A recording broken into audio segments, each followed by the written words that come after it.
बिस्मिल्लाहिर्रहमानिर्रहीम रब्बि ज़िदनी इल्मा स्वलातु वस्सलामु अलैका या रसूलल्लाह व अला आलिका व सहाबिका या हबीबल्लाह।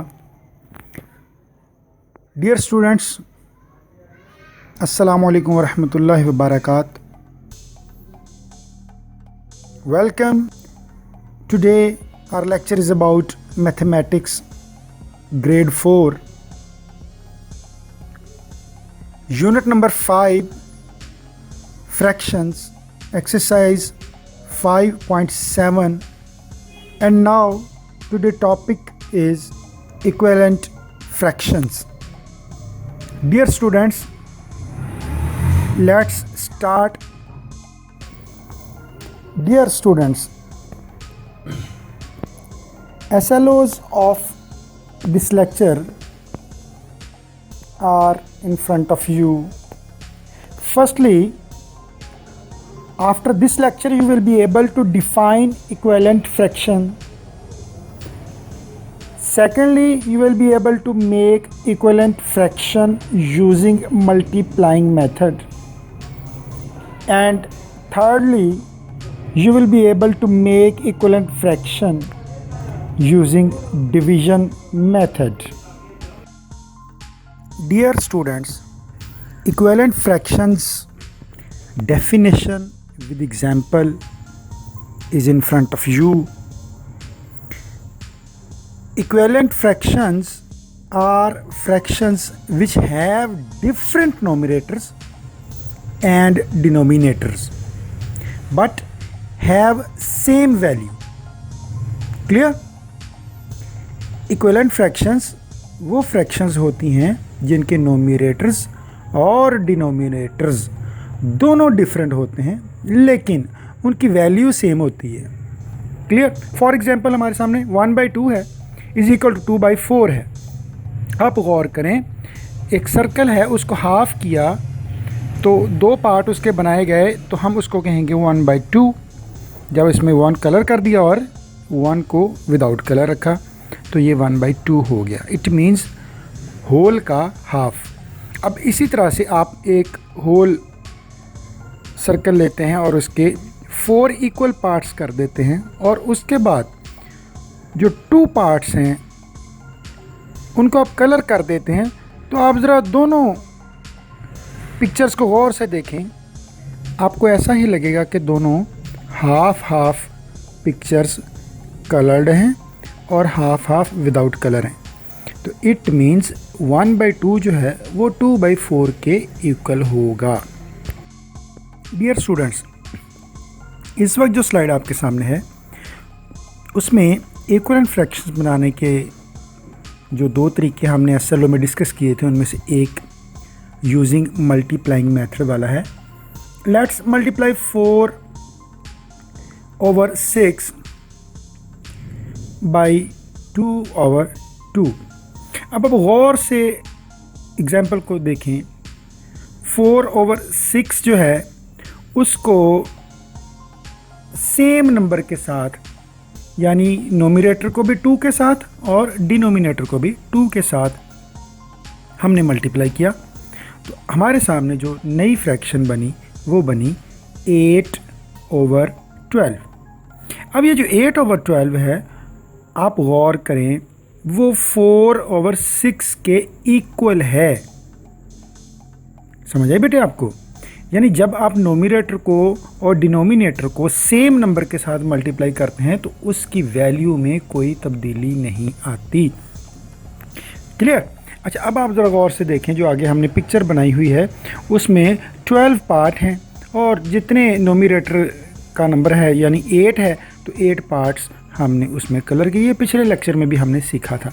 अब now we have 12 parts and 8 out of them are colored. Clear? You can see that the colored part in 4/6 and 8/12 is exactly the same. ठीक है बेटा? जैसे मैंने आपको पहले भी बताया, दोबारा आपके लिए मैं रिपीट किए देता हूँ। जब आप नोमिनेटर को और डिनोमिनेटर को सेम नंबर के साथ मल्टीप्लाई करते हैं तो वैल्यू में कोई फ़र्क नहीं आता। नाउ जिस तरह हमने मल्टीप्लाई वाला मेथड सीखा, अब यहाँ पे हमारे सामने डिवाइडिंग मेथड है। अब देखिए कि सेम नंबर के साथ अगर मल्टीप्लाई करने से फ्रैक्शन की वैल्यू में फ़र्क नहीं पड़ता, इसी तरह से अगर सेम नंबर के साथ आप डिवाइड करें तो तब भी वैल्यू में फ़र्क नहीं पड़ेगा। फॉर एग्ज़ाम्पल 4/6 है, इसको 2 पे डिवाइड किया नोमिनेटर को भी और डिनोमिनेटर को भी, तो हमारे पास आंसर आया 2/3। Now we have 3 parts and 2 of them are colored. You can see that the colored part is the same. Okay dear students, now 2/3 is equal to 4/6 is equal to 8/12. Dear students, let's start exercise 5.7 question number 1. Find equivalent fractions of the following and color the figures. तो प्यारे बच्चों, एक जो part A है वो मैंने आपके सामने सॉल्व कर दिया है। अब देखिए जो हमारे सामने फिगर ऊपर बनी हुई है पिक्चर, वो सर्कल को हाफ़ किया हुआ है, हाफ़ में कलर है और हाफ़ वाइट है, तो हमने उसको लिखा 1/2 इज़ इक्वल टू, अब जो ब्लैंक हमारे पास एक ब्लॉक था उसमें हमने लगाना था कि हम कौन सा नोमिनेटर लगाएंगे। उसको लगाने के लिए मैंने क्या किया, मैंने देखा डिनोमिनेटर जो नीचे 10 उन्होंने लिखा है वो कैसे लिखा है। वो मुझे पता चला कि जो नीचे डिनोमिनेटर 2 है 1/2 के, 2 को 5 के साथ मल्टीप्लाई किया है तो 10 आया है। तो जैसा कि हमने पीछे एग्जाम्पल में सीखा था कि अगर आप डिनोमिनेटर को 5 के साथ मल्टीप्लाई करेंगे तो फिर नोमिनेटर को भी उसी के साथ ही मल्टीप्लाई करेंगे, यानी सेम नंबर के साथ। तो नोमिनेटर को जब हमने 5 के साथ मल्टीप्लाई किया तो वो 1 × 5 = 5 आया। तो इस तरह से हमारे पास जो इक्विवेलेंट फ्रैक्शन बनी वो बनी 5/10। इस तरह से बी पार्ट आपने बेटा खुद करना है।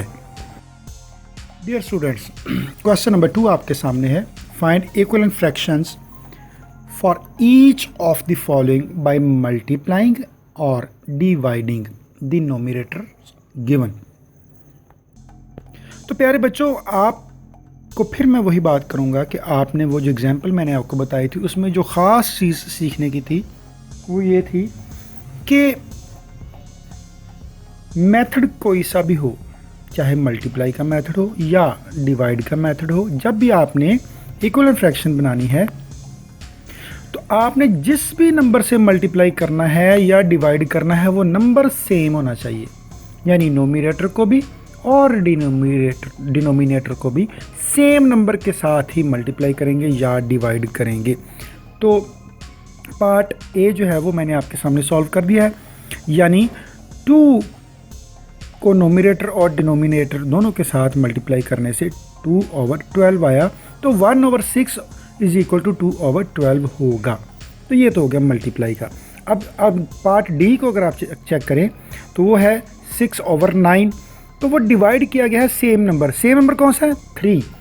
तो 3 के साथ जब हम डिवाइड करते हैं, 6 को 3 पे डिवाइड किया तो आंसर आया 2, 9 को 3 पे डिवाइड किया तो आंसर आया 3। तो हमारे पास जो इक्विवेलेंट फ्रैक्शन बनी वो बनी 2/3।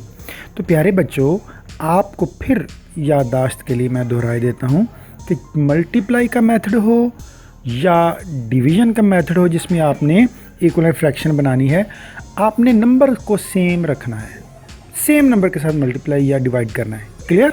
शाबाश। अब ये जो BCEF ये 4 जो पार्ट हैं ये आपने खुद सॉल्व करने हैं। नाउ डियर स्टूडेंट्स, अब आपके सामने क्वेश्चन नंबर 3 है। Find the missing numbers in the following pairs of equivalent fractions. वही बात फिर यहाँ पे भी आपकी लागू होगी। आप देखिए नोमिनेटर क्या है, पार्ट ए में नोमिनेटर है हमारे पास इक्विवेलेंट फ्रैक्शन में 5। तो वो जो 5 है नीचे ब्लॉक ब्लैंक था, तो मैंने उसको सोचा कि यहाँ पे क्या लग सकता है, ये नोमिनेटर 5 कैसे आया। तो पहली फ्रैक्शन मेरे पास थी 1/5। 1/5 में देखें 1 नोमिनेटर है, उसको हमने 5 के साथ मल्टीप्लाई किया तो 5 आया ना आंसर। तो इसका मतलब अगर ऊपर 5 के साथ मल्टीप्लाई किया है तो फिर नीचे भी 5 के साथ ही मल्टीप्लाई करेंगे। तो मैंने फिर नीचे 5 के साथ ही मल्टीप्लाई किया तो आंसर 25 आया। It means 1/5 is equal to 5/25। इस तरह से बाकी सारे पार्ट आपने खुद सॉल्व करने हैं। Now it's your home task time. Exercise 5.7 solve complete on your registers. Very simple, very easy. अगर आपने गौर से मेरे लेक्चर को सुना है तो आप चुटकियों में पूरी एक्सरसाइज को सॉल्व कर लेंगे। क्लियर? उम्मीद करता हूँ आप इस लेक्चर से भरपूर फ़ायदा उठाएंगे। आइंदा लेक्चर तक के लिए इजाज़त चाहूँगा, फिर मिलेंगे। अल्लाह हाफिज़।